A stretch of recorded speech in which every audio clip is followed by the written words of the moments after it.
வருகை நாளிலே நாம் எல்லாரும் இம்மைப்பொழுதிலே மறுரூபம் அடைவோம். On the day of the appearing of Lord Jesus Christ, we shall all be transformed in a moment. மறுரூபம் அடைவதும் இந்த சரீரத்தில் தான் நடக்க போகுது. So this transformation is going to occur in this body. அதுக்கு முன்னால ஆவியில் உண்டான மறுரூபம் உண்டு. And before that we have a transformation in the spirit. உயிர்த்தெழுதலும் கூட இந்த சரீரத்தில் தான் பிரியமானே நடக்க போகிறது. Beloved ones, even resurrection will take place in this body. ஆனவே தான் இந்த சரீரத்தை ஒரு நல்ல கோதுமை மணியா பாதுகாத்துக் கொள்ளணும். That is why we got to keep this body as a good grain of wheat. இன்னையிலிருந்து ஒரு தீர்மானம் நாம் எடுத்துக்கொள்வோம். Right from today, let us make a resolution. இயேசு சொல்றார், பிதாவே நீர் எனக்கு ஒரு சரீரத்தை ஆயத்தம் பண்ணினீர். Jesus Christ said, Father, you have prepared for me a body. இந்த பூமியிலே நாம் வரும் பொழுது தேவன் நமக்கு ஒரு சரீரத்தை கொடுத்தார். When we came into this world, the Lord gave us a body. நாம் இந்த பூமியிலே பிறந்த பொழுது ஒரு பாடி தேவன் நமக்கு ஒரு சரீரத்தை கொடுத்து அதோடு தான் பிறக்க வைச்சார். When we were born in this world, the Lord caused us to be born with a body. ஏன் இந்த சரீரத்தை நமக்கு கொடுத்தார்? Why should he give us this body? இந்த சரீரத்தை வச்சிட்டு தேவையில்லாத காரியங்களை செய்வதற்காக அல்ல.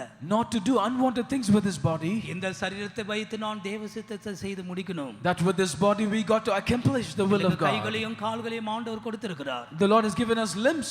இந்த சரீரத்தை வச்சு நான் தேவனுடைய சித்தத்தை செய்து முடிக்கணும். With this body we got to accomplish the will of God. இதுதான் இயேசு சொன்னார், பிதாவே உம்முடைய சித்தத்தை செய்ய நான் வருகிறேன். That is why Jesus Christ said, Father, I come to do thy will. ஆண்டவருக்கு மகிமை உண்டாகட்டும். Glory be to God. இந்த சரீரம் தேவ சித்தத்தை செய்து பழக்கப்பட்டதா இருக்க வேண்டும். So this body should do the will of God and should. உன்னை சுத்தமாக்குகிற தேவன் இங்கே இருக்கிறார். Behold, there is God who can cleanse உன்னை you. பரிசுத்தமாக்குகிற தேவன் இங்கே இருக்கிறார். The Lord who sanctifies you is here. உனக்காய் சிலுவையிலே மரித்தவர் இங்கே இருக்கிறார். The one who died on the cross of Calvary is available. இரத்தத்தை சிந்தின இயேசு இங்கே இருக்கிறார். Jesus who shed his blood on the cross for மரணத்தை you. பரிகரித்து உயிரோடு எழுந்தவர் இங்கே இருக்கிறார். The one who abolished death and has risen up, he is there. பரிசுத்தமாக்கும்படியாய் உலாவிக் கொண்டிருக்கிறார். He is walking in the midst of the church to sanctify. நம்முடைய வாயை திறப்போமாக. Let us open our mouth. இயேசுவை நோக்கி கூப்பிடுவோமாக. Call out to Jesus. இயேசுவே என்று சத்தமாய் கூப்பிடுவோமாக. Cry out loudly, Jesus. உன்னுடைய வாயை விரிவாய் திற.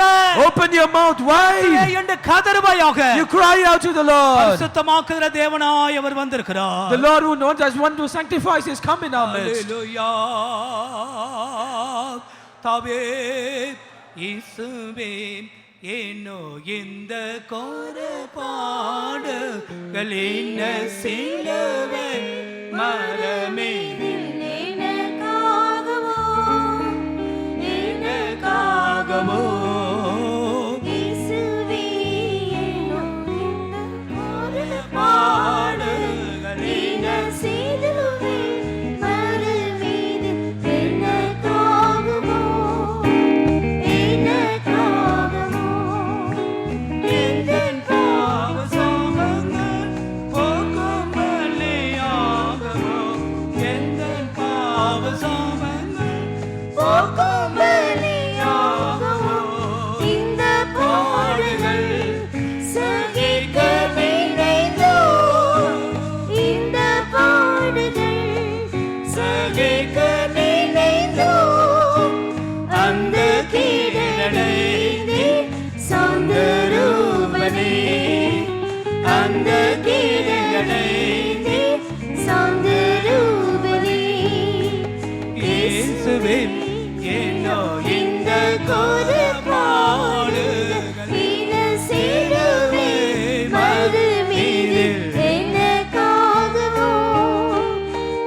கண்களை மூடுங்கள். Please close your eyes. கொல்லப்பட்ட குருவி பரிதாபமாய் கிடக்கிறதை பாருங்கள். Look at the killed bird lying aside.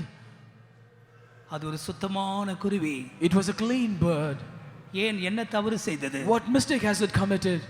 ஏன் அதை பிடித்து கொண்டு வந்தார்கள்? Why did they bride the ஏன் அதை bird? தலையை கிள்ளினார்கள்? Why its head was spurred? ஏன் அது துடித்து துடித்து தன் ரத்தத்தை சிந்த வேண்டும்? So why did it wriggle with pain and die with செத்து கிடக்கிற அந்த blood? குருவியை பார். Look at this killed bird. உன்னுடைய இருதயம் உடையட்டும். Let your heart break. உனக்காக ஒருவர் தொங்கிக் கொண்டிருக்கிறார். One is hanging for your sake. சரீரத்தின் முழுவதும் ரத்தத்தை சிந்தினவராய். As one is shed his போகும்படியாய். that your iniquities might be உன்னுடைய dispelled. மனசாட்சியை சுத்திகரிக்கும்படியாய். To cleanse your conscience. இதோ ஒருவர் செத்தாரே மரித்தாரே அதை நினைத்து பார். Behold, he died for your sake. Look unto him. பஸ்காட் கட்டிய பாரகதம் சிந்தியே. பஸ்காட் கட்டிய பாரகதம் சிந்தியே. யாவுமாயிற்றே ஜீவன் மரித்திரோ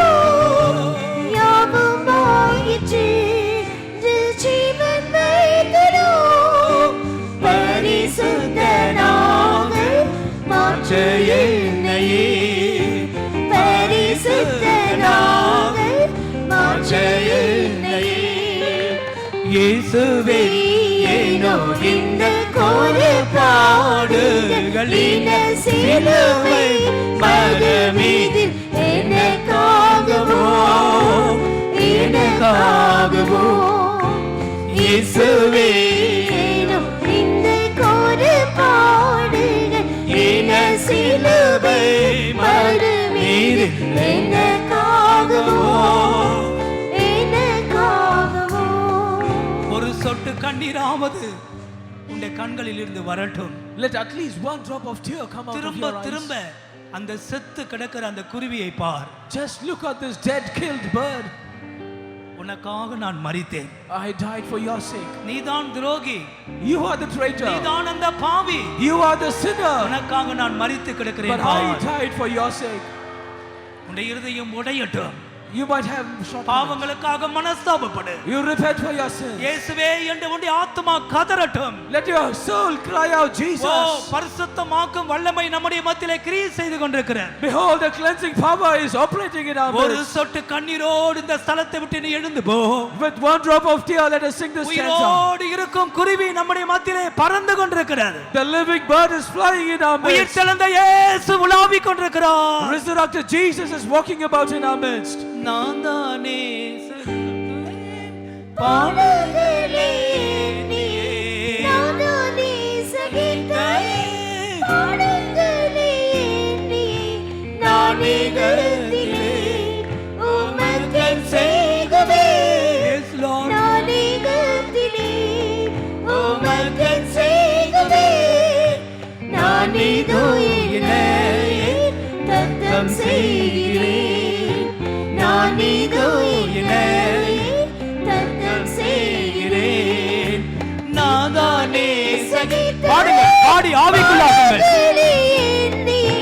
நானே சகித்தாய் பாடுகளே நானிகத்திலே உமக்கு செய்கவே நானிகத்திலே உமக்கு செய்கவே நானிதோ என்னை தத்தம் செய்கிறேன் நானிதோ என்னை தத்தம் செய்கிறேன் நாதானே சகித்தாய் பாடுகளே நாதானே சகித்தாய் பாடுகளே நானிகத்திலே உமக்கு செய்கவே நானிகத்திலே உமக்கு செய்கவே நானிதோ என்னை தத்தம் செய்கிறேன் நானிதோ என்னை தத்தம் செய்கிறேன் நானிதோ என்னை தத்தம் செய்கிறேன் நானிதோ என்னை தத்தம் செய்கிறேன்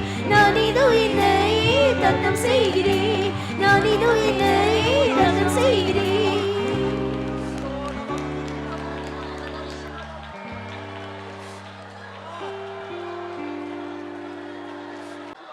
உன்னுடைய மனவேதனைகளை கண்டவராய் அவர் மத்தியிலே உலாவிக் கொண்டிருக்கிறார். He is walking in our midst as the one who has seen your heart and your cry. அவர் மரித்தது வீணாய் போகாது. It should not be vain that he died. அந்த செத்து போன குருவி துடி துடித்து இறந்தது வீணாய் போகாது. So it is not vain the suffering of the dead bird. ஒரு கூட்ட ஜனங்கள் எழும்புவார்கள். A group of people shall arise. அவருடைய ஆத்தும வருத்தத்தின் பலனை அவர் கண்கள் கண்டது. Mine eyes have seen the reproach of the soul. என் ஜனங்களுக்காய் நான் மரித்தேன் என்று சொல்லுகிறார். He says, I died for my people. தேவ பிள்ளை இன்றைக்கு ஒரு விசை கூட கர்த்தருடைய அன்பினால் நிரப்பப்படு. Child of God, once again be filled with the love of God. உன்னுடைய ஜீவியத்தை ஆண்டவருடைய கரத்திலே கொடுத்து விடு. Surrender your life into the hands of God. உபதேசத்திற்காக ஜீவிக்க பிரயாசப்படு. You endeavor to live for the doctrine. ஒரு நாள் நம்முடைய இயேசு வருவார். One day our Jesus will come. நாம் உயிர் தெழுந்து நாம் நம்முடைய இயேசுவோடு கூட போயிருப்போம். We shall be resurrected. We shall go along with Jesus. அதான் நம்முடைய நம்பிக்கை. That is our hope. அதற்காக தான் நம்மை தெரிந்து கொண்டார். For this cause he has chosen us. அதற்காக தான் அந்த கோர மரணத்தை அவர் எடுத்துக்கொண்டார். For this cause he accepted the wicked dread. இயேசு கிறிஸ்துவின் கல்வாரி மரணத்திற்காய் ஒருமுறை கூட கர்த்தரை ஸ்தோத்திரிப்போமாக. Praise the Lord.